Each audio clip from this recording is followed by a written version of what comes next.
गुरवे गौरचन्द्राय राधिकायै तदालये कृष्णाय कृष्णभक्ताय तद्भक्ताय नमो नमः। वन्दे अहं श्रीगुरो श्रीयुतापदकमलं श्रीगुरून् वैष्णवांश्च श्रीरूपं साग्रजातं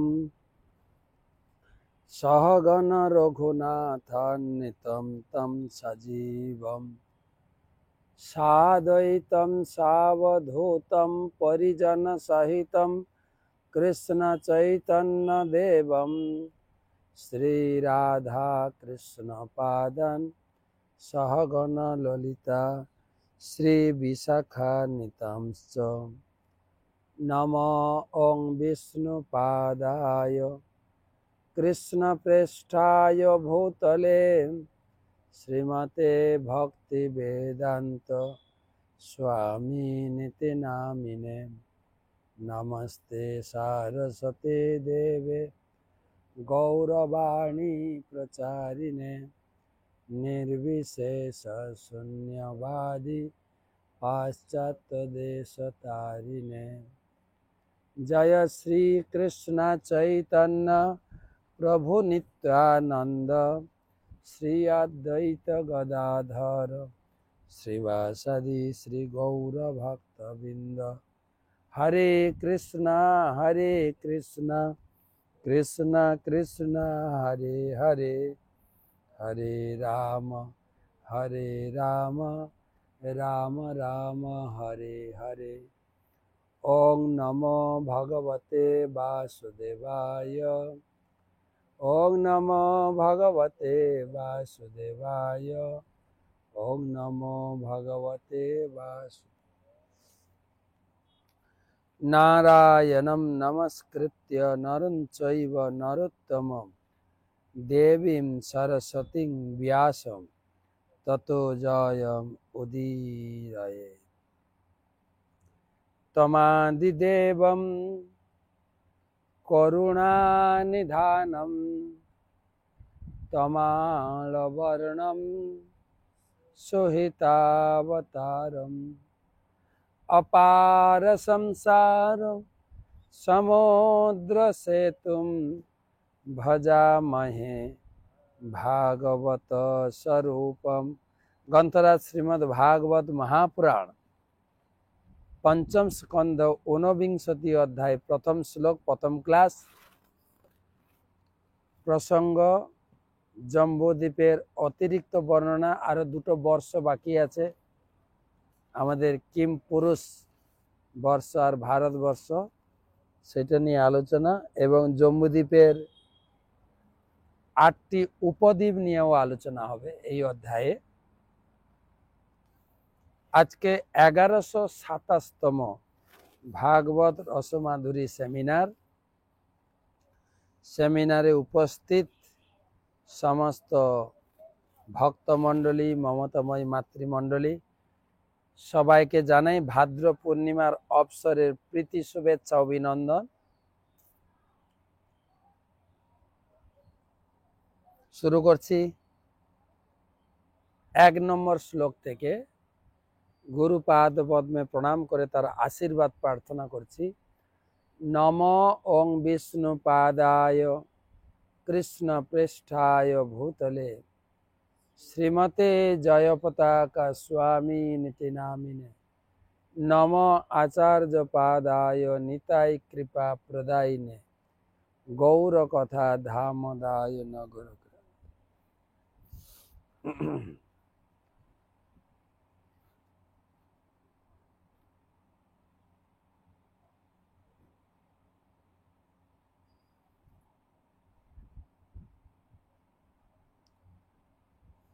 एक नंबर श्लोक।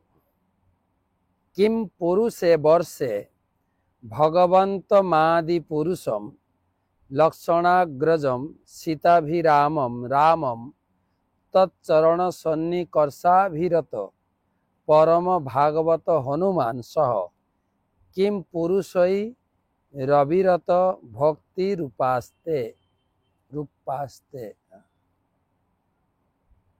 শ্রী শুক উবাচ কিম পুরুষে বর্ষে ভগবন্ত মাদি পুরুষম লক্ষণাগ্রজম সীতাভিরামম রামম তচ্চরণ সন্নিকর্ষাভিরত পরম ভাগবত হনুমান সহ কিম পুরুষই রবিরত ভক্তি রূপাস্তে। শিল সুখদেব গোস্বামী বললেন, হে রাজন মানে পরীক্ষিত মহারাজ, কিম পুরুষ বর্ষে হনুমান সর্বদা সেই বর্ষবাসীগণ সহ লক্ষণাগ্রজ এবং সীতাপতি রামচন্দ্রের প্রেমময় সেবায় যুক্ত। তো আমাদের যে জম্বুদ্বীপের 9টি বর্ষ সপ্তদ্বীপ ব্রহ্মাণ্ডে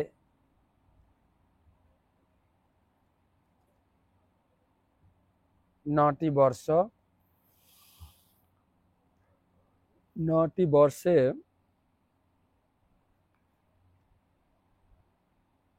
না ব্রহ্মাণ্ডে 7টি বর্ষ, জম্বুদ্বীপ, শালমলী, প্লক্ক, কুশদ্বীপ, ক্রঞ্চ, শাক ও পুষ্কর।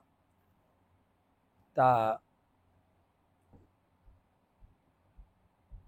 জম্বুদ্বীপে 9টি বর্ষ। কি কি? ইলাবৃত্ত বর্ষ আলোচনা হয়েছে, ভদ্রাস্য আলোচনা হয়েছে, হরিবর্ষ হয়েছে, কেতুমাল হয়েছে, রম্মক হয়েছে, হিরণময় আর কুরুবংশ যেখানে বরাহ অবতার কথা আলোচনা হয়েছে। এখন কিম পুরুষ বর্ষে সেখানে বর্ষবাসীদের আরাধ্য দেবতা নিয়ে আলোচনা শুরু হচ্ছে। কিম পুরুষ বর্ষে ভগবান হচ্ছেন রাম, লক্ষণ, সীতা আরাধনা জায়গা। 2 নম্বর শ্লোক, আষ্টি শেষেন সহ গন্ধর্বৈ রনুগীয়মাণম পরম কল্যাণী ভৃগু ভগবত কথা সমুপসৃণতি স্বয়ং চেদম গায়তি। আষ্টি শেষেন সহ গন্ধর্বৈ রণুগীয়মাণম পরম কল্যাণী ভর্তৃ ভগবত কথাম সমুপসৃণতি স্বয়ং চেদম গায়তি। অনুবাদ, গন্ধর্বগণ সর্বদা শ্রী রামচন্দ্রের মহিমা কীর্তনে রত। সেই কীর্তন পরম কল্যাণময়ী।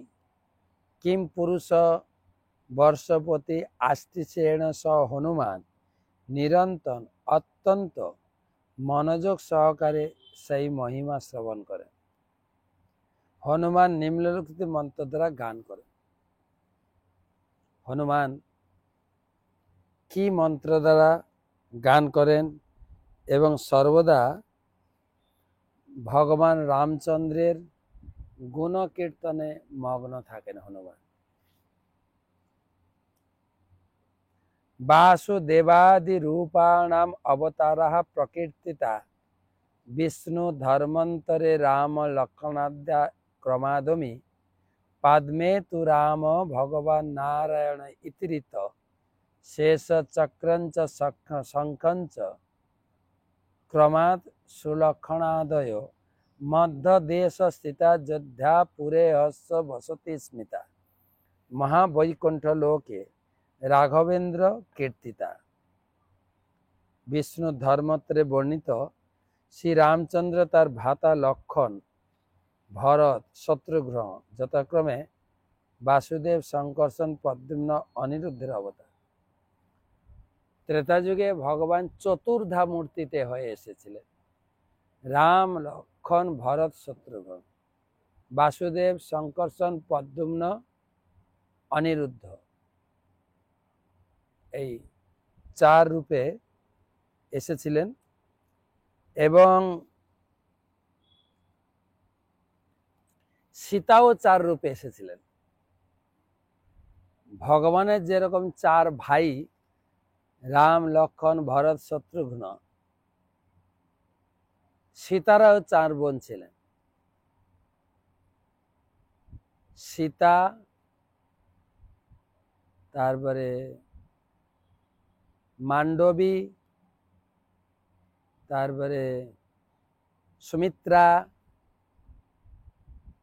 আর আরেকজন কি নাম, সুতকীর্তি, 4 বোন তারা। তো ভগবান 4 রূপে এসেছিলেন। আর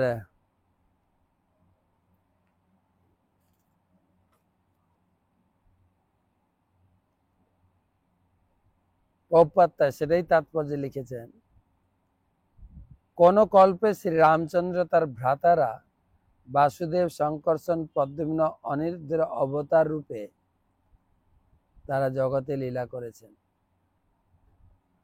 কি মন্ত্র দিয়ে পূজা করতেন? কি মন্ত্র?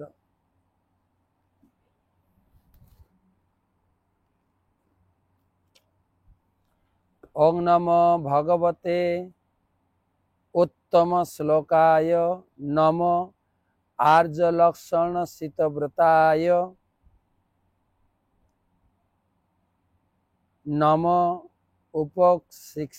উপশিক্ষিতাত্মন উপাসিত লোকায় নমঃ সাধুবাদ নিকষণায় নমো ব্রাহ্মণ দেবায় মহাপুরুষায় মহারাজায় নম ইতি। প্রত্যেক কল্পে বিভিন্ন ভগবানের ভিন্ন ভিন্ন নামে পূজা করার পদ্ধতি। ওং নমো ভগবতে উত্তম শ্লোকায় নমো আর্য লক্ষণ শীলব্রতায় নমো উপশিক্ষিতাত্মন উপাসিত লোকায় নমো সাধুবাদ নিকষণায় নমো ব্রাহ্মণ দেবায় মহাপুরুষায় মহারাজায় নম ইতি। শুধু নম নম নম নম, ভগবানকে নমস্কার।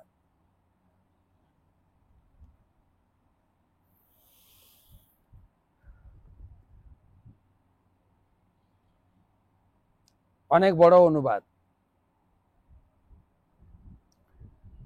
আমি আপনার প্রসন্নতা বিধানের জন্য প্রণব মন্ত্র জপ করি। সর্বশ্রেষ্ঠ পুরুষদের মধ্যে শ্রেষ্ঠ আপনাকে আমি সশ্রদ্ধ প্রণতি নিবেদন করি। আপনি আর্যদের সমস্ত সদ্গুণের উৎস।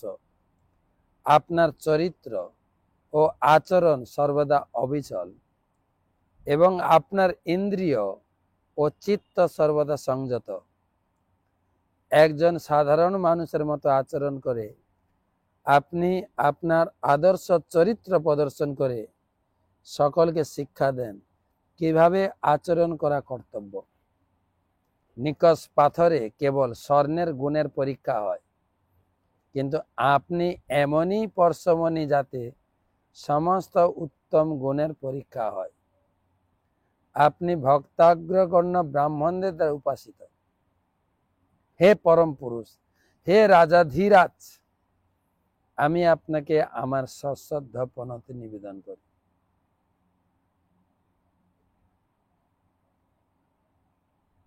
আপনি পরশমণি, আপনি রাজাধীরাজ, আপনি সদ্গুণের সমস্ত সদ্গুণের উৎস। ভগবানকে যখন প্রণাম করা হয়, প্রণাম মন্ত্রেই তার সমস্ত গুণাবলী দেওয়া থাকে। যেন প্রভুপাদের ক্ষেত্রে আমরা প্রণাম মন্ত্র দেখি, নম ওং বিষ্ণু পাদায় কৃষ্ণ পৃষ্ঠায়, তিনি কৃষ্ণ কৃপা প্রাপ্ত,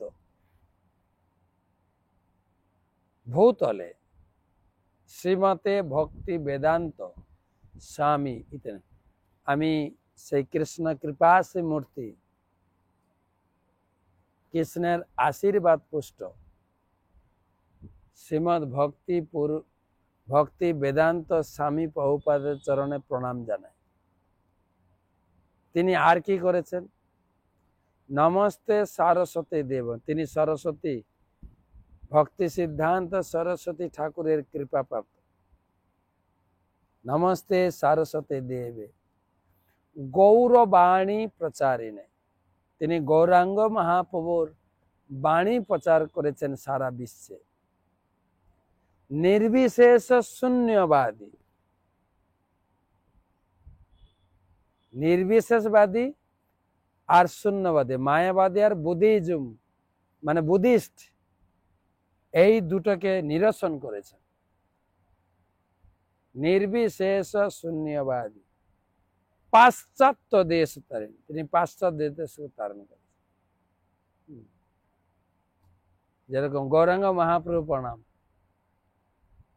নমো মহাবদান্নায় কৃষ্ণ প্রেম প্রদায়তে, আমি মহাবদান্য অবতার ভগবান চৈতন্য মহাপ্রভুর চরণে প্রণতি নিবেদন করি। তিনি কি দান দিয়ে গেছেন জগতে? কৃষ্ণ প্রেম প্রদায়তে, কৃষ্ণ প্রেম দান করেছেন। তিনি কৃষ্ণ, কৃষ্ণায়,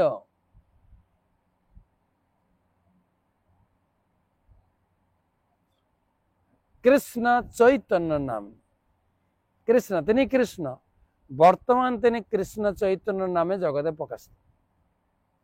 গৌরাত্মিসে নাম, গৌর তার গায়ের রং হচ্ছে গৌর বর্ণ, সোনার মতো।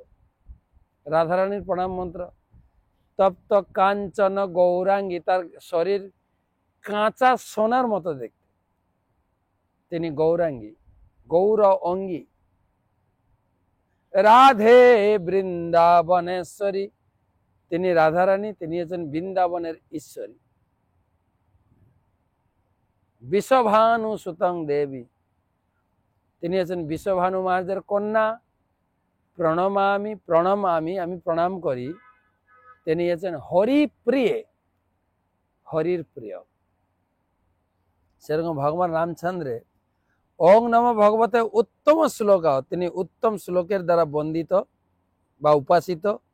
আর্য লক্ষণ শিলব্রতায় নম, আর্যদের যত সদ্গুণাবলীর তিনি উৎস। উপশিক্ষিতাৎ মানে উপাসিত লোকায়, আপনার আচরণ, আপনার চরিত্র সর্বদা অচল। সাধুবাদ নিকষণায় নম, সাধু চরিত্রের লোকেরা তোমাকে বা আপনাকে পূজা করে মতো, সবাই পূজা করতে পারে না। মহাপুরুষায় মহারাজায়, সমস্ত পুরুষদের আপনি উৎস, সমস্ত রাজাদের মধ্যে রাজাধিরাজ, আপনাকে প্রণাম করি। তো আরো পরপর বন্দনা রয়েছে, আমরা আজকে এই 3টা শ্লোক পড়লাম। এখন ভাদ্র পূর্ণিমা উৎসব চলছে। আপনারা মায়াপুরে যারা আছেন তারা তো ক্লাস শুনছেন, প্রতিদিন প্রায় 1000 লোক বসে ভাগবত ক্লাস শুনছেন। যারা আপনারা আসতে পারেননি, সকাল 7:30টায় ভারতীয় টাইম, বিকাল 4:30টায় আমি গ্রুপে আমাদের ক্লাস শেয়ার করা হচ্ছে। তো আপনারা দেখবেন, আপনি ভাদ্র পূর্ণিমায় 7 দিনও ভাগবত কথা শুনতে পাবেন ঘরে বসে। আর প্রচুর পরিমাণে শেয়ার করবেন, লোক শেয়ার দেবেন। তো প্রথম দিন 1 তারিখে আমরা আলোচনার যে পরম পূজ্য ভক্তি প্রচার পরিব্রাজক স্বামী মহারাজ যে ভীষ্ম স্তুতির উপরে ক্লাস দিয়েছিলেন, তার একটা সামারি আপনাদের দিয়েছি। গতকালকে যদিও টক শোটা চালানো, টক শোটা আমরা ভাবছিলাম 6 তারিখে করব, একটু আগে দিলাম যাতে আপনারা বাড়িতে ভাদ্র পূর্ণিমা অনুষ্ঠানের প্রস্তুতি নিতে পারেন, সেজন্য আগে ছেড়েছি। আর 2 দিন ব্যাপী ভাগবতের বিভিন্ন বিষয়,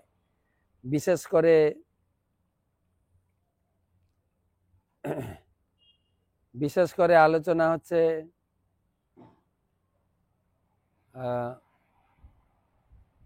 কুন্তী দেবীর স্তুতি, কুন্তী স্তুতি আলোচনা হবে। তো কুন্তী স্তুতি পৌঁছাতে গিয়ে তার আগের বিষয় কিছু আলোচনা, যারা শুনছেন ক্লাস আরেকবার আপনারা শুনুন। কুন্তী স্তুতির কাছে পৌঁছাতে গিয়ে সুত গোস্বামী বর্ণনা করলেন কুরুক্ষেত্রের যুদ্ধ প্রায় শেষ। কুরুক্ষেত্রের মাঠে দুর্যোধন উরুভঙ্গ হয়ে পড়ে আছে, আর উরুভঙ্গের যে যন্ত্রণা, শোক, আর্তনাদ করে কাঁদছেন। রাত্রে পাশে গাছের গোড়ায় বসছিলেন দুর্যোধনের 3 বন্ধু, অশ্বত্থামা, কৃতবর্মা, কৃপাচার্য। দুর্যোধনের আর্তনাদ শুনে তারা মনে মনে বিচার করলেন যে দুর্যোধনকে খুশি করার জন্য আমাদের কিছু করা উচিত। কি করব? এই আজকের রাত্রে পাণ্ডবরা যেহেতু জিতে গেছেন, তারা নিশ্চিতে ঘুমাচ্ছে, তাদেরকে আজকে এই মধ্যরাত্রে অস্ত্রহীন অবস্থায় বধ করে এই সংবাদটা যদি দুর্যোধনকে দিতে পারি, অ্যাটলিস্ট মৃত্যুর আগে নিশ্চিত হয়ে যাবেন যে পাণ্ডব বংশ শেষ। কিন্তু লীলাধারী, চক্রধারী ভগবান কৃষ্ণ, যাকে রক্ষা করবেন তার চক্র দিয়ে, কেই বা তাকে কি করতে পারে?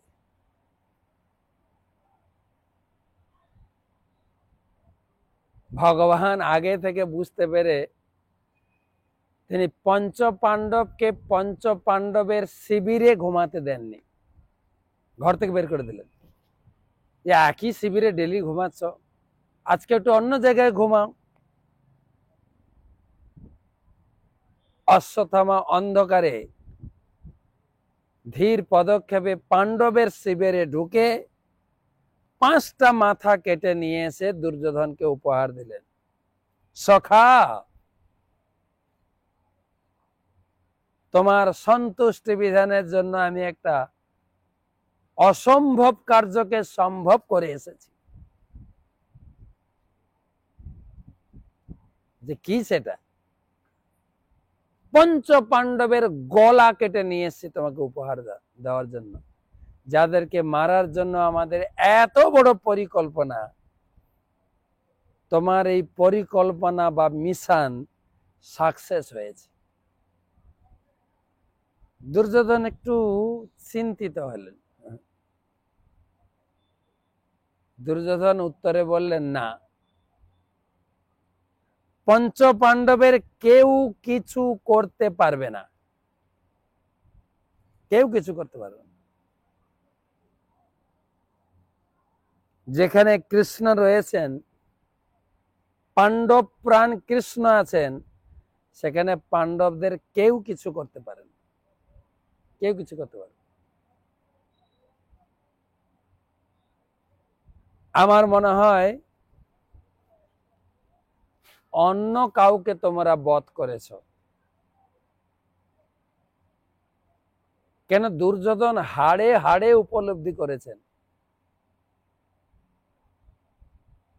জীবনের শুরু থেকেই কুরুক্ষেত্রের ময়দানের শেষ প্রান্তে দুর্যোধন পঞ্চ পাণ্ডবদের হয়রানি, পঞ্চ পাণ্ডবদের বধের জন্য বহু প্রকার যোজনা করেও তিনি পাণ্ডবদের কিছু করতে পারেননি।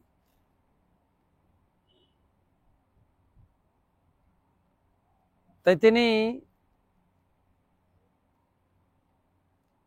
স্বীকার করলেন না যে পঞ্চ পাণ্ডবদের কিছু ক্ষতি করেছে তুমি, না, বলে আমি মাথা কেটে এনেছি তোমাকে উপহার দেওয়ার। বলে দেখি তো একখানা মাথা। যেই একটা মাথা নিয়ে চাপ দিয়েছেন না 2 হাত দিয়ে, মাথাটা একদম কাঁচের টুকরার মতো গুঁড়ো হয়ে পড়ে গেল নিচে। বলে, বন্ধু সখা, এটা তো পঞ্চ পাণ্ডবের মাথা নয়, কেননা যুদ্ধক্ষেত্রে ভীম গদা নিয়ে কতবার যে কি বলে দুর্যোধন ভীমের মাথায় মেরেছে, ভীমের গায়ে মেরেছে, ভীমের কিছুই হয় নাই, গায়ে যেন লোহার মতো ঠকরাতে লাগে। এ তো তুমি ভারী অন্যায় করেছ। এটা হচ্ছে পঞ্চ পাণ্ডবের পুত্রের মাথা। হায় হায় হায়, আমার বংশটাকে তুমি নাশ করে ফেললে। আমার বংশে তো আর কেউ বেঁচে নেই, পঞ্চ পাণ্ডবের আর সন্তান নেই, 5টা সন্তানকে তুমি মেরে দিলে, আমার ভাইদের কোনো সন্তান নেই।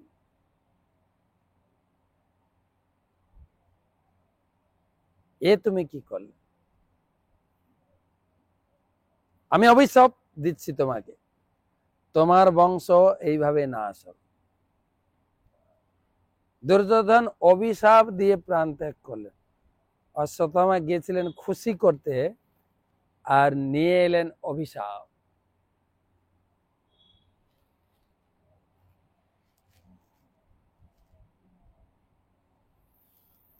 পঞ্চ পাণ্ডবের পঞ্চপুত্রের মৃত্যু,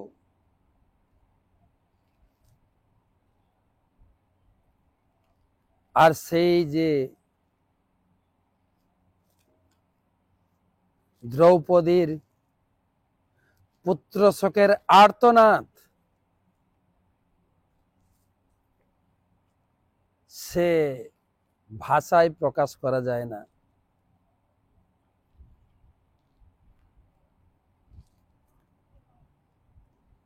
হাহাকার করে কাঁদছেন, বৎসহরা গাভীর মতো বিচলিত হয়ে পড়েছেন দ্রৌপদী। অর্জুন এলেন, অর্জুন এসে বলছেন দ্রৌপদীর এই অবস্থা দেখে,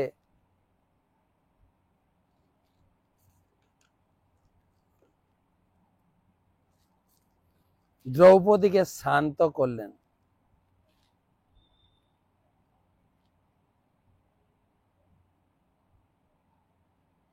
যে ভর্তু প্রিয়ব্দৌ রণীতি স্ম পশ্যন কৃষ্ণা সুতানাম শপতাম শিরাংসি। হে দেবী দ্রৌপদী, তুমি দুঃখ করো না। যে ব্রহ্মবন্ধু তোমার পুত্রদের হত্যা করেছে, তার মাথা কেটে তোমাকে উপহার দেব। সেই মাথার উপরে দাঁড়িয়ে তুমি স্নান করবে, তোমার চোখের জল মুছিয়ে দেব।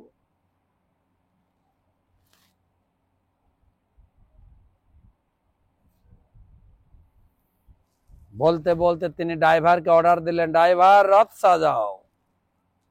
ভগবান কৃষ্ণ রথ নিয়ে এলেন, রথে চড়ে অর্জুন ছুটলেন অশ্বত্থামাকে ধরার জন্য।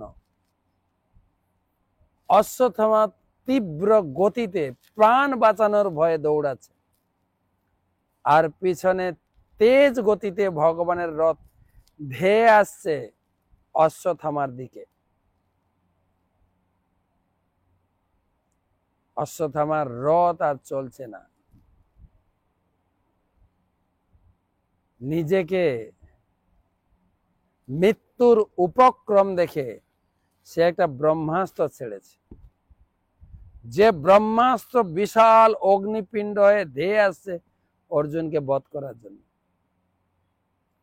অর্জুন ভগবানকে জিজ্ঞাসা করলেন, হে কৃষ্ণ, এই জ্বলন্ত অগ্নিপিণ্ড কৃষ্ণ কৃষ্ণ মহাবাও ভক্ত নাম অভয়ঙ্কর তমেক দজ্জমানানাম অপবর্গ সে সংস্থিতে। হে অভয়দাতা কৃষ্ণ পরমেশ্বর ভগবান, এ জ্বলন্ত অগ্নিপিণ্ডের পিছনে কি রহস্য? ভগবান বললেন গুরুপুত্র গুরুপুত্র অশ্বত্থামা প্রাণ ভয়ে সে ব্রহ্মাস্ত্র ছেড়েছে, তুমি আরেকটা ব্রহ্মাস্ত্র দিয়ে এই ব্রহ্মাস্ত্রকে নিস্তেজ করে দাও।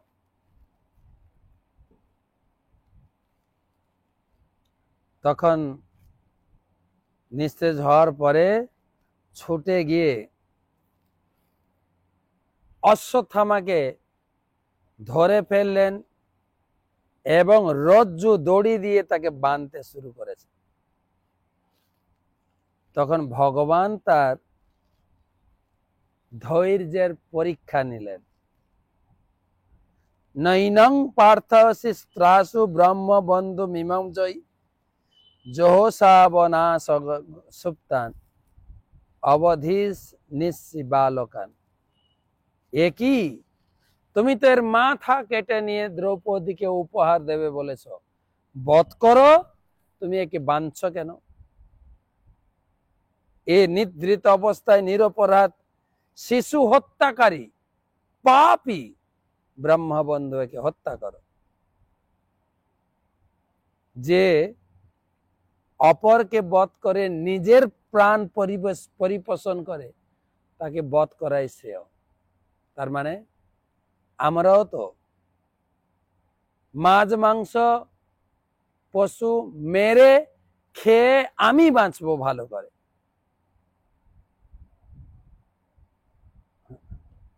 ভগবান কৃষ্ণের মধ্যে তাকেই মেরে দেওয়াটা ভালো। কুলাঙ্গার কথাকার, অবোধ শিশুদের হত্যা করে আবার দুর্যোধনকে খুশি করবে কি? দুর্যোধনও খুশি হলো না এর কাজে। এই অশ্বত্থামাকে বধ করো না বেঁধে। সুত গোস্বামী বলছেন এবং পরীক্ষিত ধর্মম পার্থ কৃষ্ণের চোদিতা নৈষধন্তম গুরু সুতং যদ্যপাত মহানম মহান।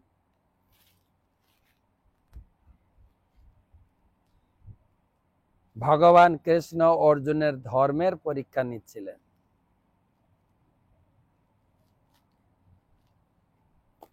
কিন্তু অর্জুন তাকে বধ না করে রজ্জুবদ্ধ করে ঘরে গিয়ে দ্রৌপদীর সামনে খাড়া করে দিলেন, তোমার পুত্র হত্যাকারীকে দর্শন করো।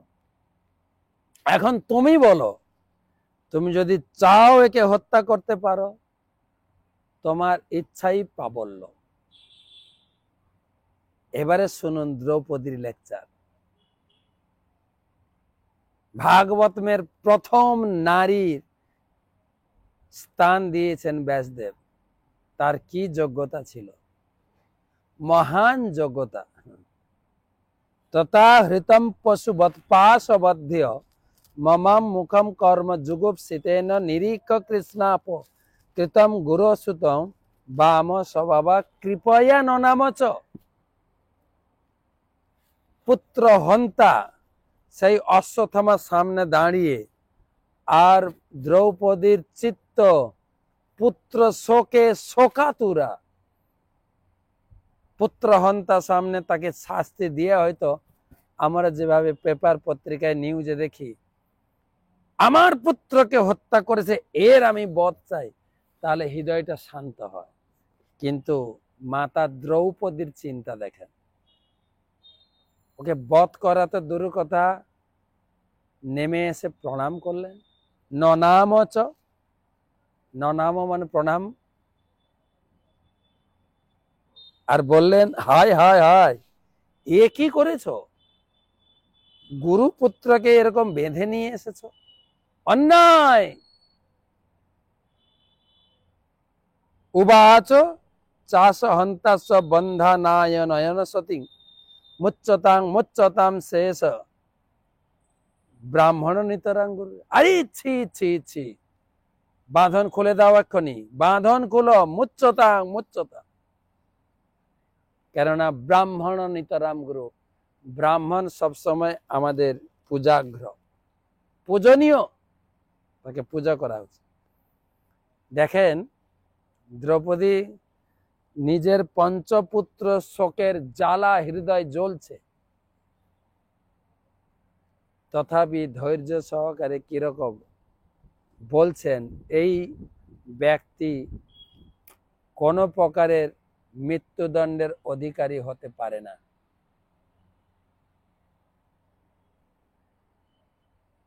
হতে পারে না।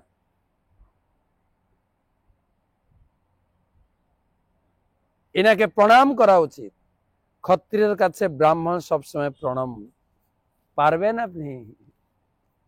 আমাদের এক একটা রোগা পাতলা ছেলে যদি মারা যায়, কারো কারণে যদি মারা যায়, তার উপরে প্রতিশোধ না নিলে আমাদের হৃদয়টা শান্ত হয় না। কত ধৈর্য, কত সংযম, যার ফলে দ্রৌপদী যুক্তি দেখিয়ে বলছে নাকি ছেড়ে দাও। আরো কয়েকটা শ্লোক বলবেন। তদ্ধর্মজ্ঞ মহাভাগ ভবদ্ভি গৌরবম কুলম বৃজিনম নারহতি প্রাপ্ত্যম পূজ্যম বন্দম ভীক্ষণ।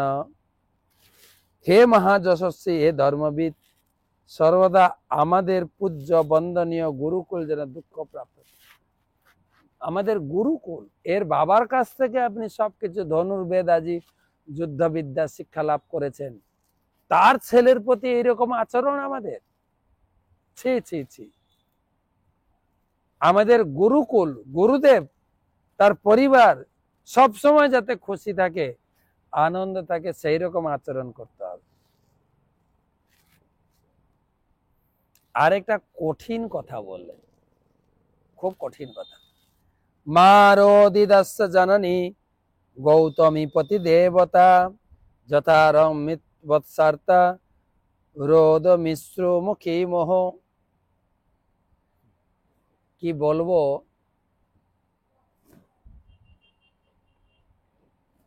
পুত্র শোকের, পুত্র বিরহের জ্বালা আমি অনুভব করেছি। পুত্র বিরহের জ্বালা আমি অনুভব করছি। তো আমি কি অন্য কাউকে সেই পুত্র শোকের জ্বালা দিতে পারি? না। আমি চাই না মার অধীরস্য, আমি যেরকম কষ্ট পেয়েছি অন্য কেউ যেন এই রকম কষ্ট না পায়, বললেন। তাই এই যদি মারা যায়, এর মা কৃপি অত্যন্ত দুঃখ পাবেন। তাই আমি সেটা হতে দেব না। জয়ী কপিতম ব্রহ্মকুলম রাজন্যই রাজিতাত্মভি তৎকুলম প্রদহতাসু সানুবন্ধ সুচার্পিত। অসংযতমনা যে সমস্ত ক্ষত্রিয় ব্রাহ্মণদের কোধ জন্মায়, তাদের পরিবার পুরো নষ্ট হয়ে যায়। তোমার একটু ভয় নেই? ক্ষত্রিয় হয়ে আমরা ব্রাহ্মণকে কি সাহসে শাস্তি দিতে পারি? বিরাট লেকচার। ছেড়ে দাও, ছেড়ে দাও প্লিজ। তার প্রতি আমাদের সম্মান প্রদর্শন করা উচিত। আমরা কৃতজ্ঞ সেই পরিবারের প্রতি, সেই পরিবারের কাছ থেকে যুদ্ধবিদ্যা শিখে তুমি এত বড় হয়েছে। যখন এরকম লেকচার দিলেন দ্রৌপদী, শোকের ভিতরেও লেকচার। যুধিষ্ঠির মহারাজ স্বীকার করলেন, দ্রৌপদী যা বলছেন আমিও একমত। নকুল, সহদেব, অর্জুন, যত মহিলা আর পুরুষ ছিল সব স্বীকার। ভীম মানলেন না, একজন স্বীকার করলেন। ছেড়ে দাও। নিদ্রিত অবস্থায়, অসহায় অবস্থায় যে বালকদের হত্যা করেছে, সেই ব্রহ্মবন্ধুর একমাত্র শাস্তি হচ্ছে মৃত্যু। ভগবান শ্রীকৃষ্ণ আগে দ্রৌপদীর কথা রাজি হয়ে গেল, এখন আবার যখন ভীম বলছেন, তখন ভীম যা বলছে আমিও তাই সেটা একমত। অর্জুন কি করবেন চিন্তা করতে না পেরে ভগবানের ইঙ্গিত বুঝে অশ্বত্থামাকে বধ না করে বন্ধন খুলে দিয়ে তার মণি ছেদন করে পাঠিয়ে দিলেন। তারপরের কথা কালকের ক্লাসে বলব। আজকে কিছু ভাদ্র পূর্ণিমা উপলক্ষে যারা যারা ভাগবত প্রচার করছেন, দান করছেন, সেই ঘোষণা, তাদের নাম ঘোষণা করছি।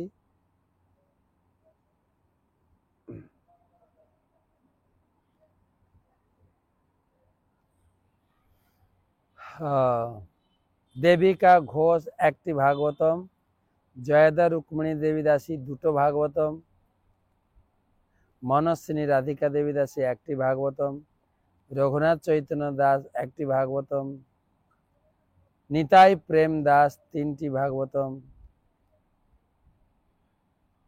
মহেশ রুদ্রাইং তিনটি ভাগবতম, মলয় কান্তি বর্মন একটি ভাগবতম, শোভাময়ী চম্পকলতা দেবী দাসী একটি ভাগবতম,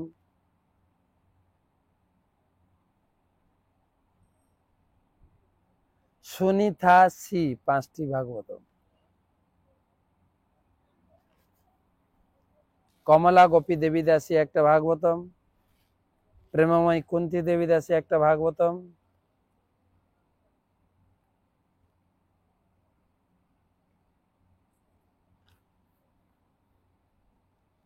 পুনিত অ্যান্ড ধনভিত পাঁচটি ভাগবতম, দীপক হামসানে রুদ্রাপ্যা একটি ভাগবতম, কৃষ্ণ কৃপামূর্তি দাস একটি ভাগবতম, প্রিয়াঙ্কা ঘোষ একটি ভাগবতম,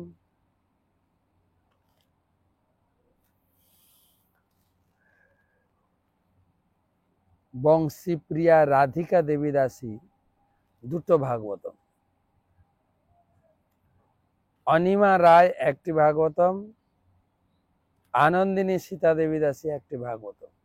আজকে এই পর্যন্ত থাক। ভাদ্র পূর্ণিমা আর 3-4 দিন বাকি আছে, আপনিও ভাগবত দান করুন।